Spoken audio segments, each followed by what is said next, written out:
অসমৰ শক্তি বিভাগৰ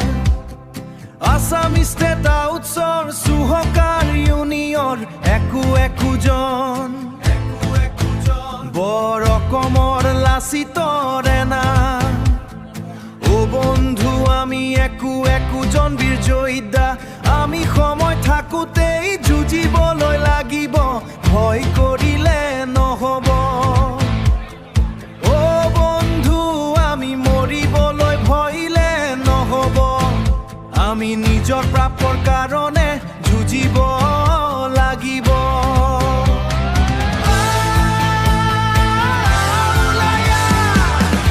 আজি চৰকাৰে জীৱ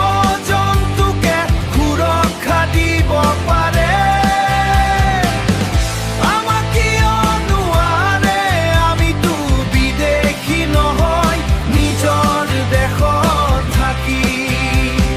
বিদেশীৰ দৰে ব্যৱহাৰ কৰাত অসহ্য কৰি থাকিলে নহ'ব ও বন্ধু অধিকাৰ কাঢ়ি লোৱা সকলক শিক্ষা দিবৰ হ'ল আমি ঘৰতে বৈ থাকিলে নহ'ব সকলোৱে ওলাই আহিব হ'ল নহ'লে আমি এদিন নিজৰ পৰিয়ালৰ মাজতে ঘৃণনীয় ব্যক্তি হ'ব আমাক চাই সকলোৱে হাঁহিব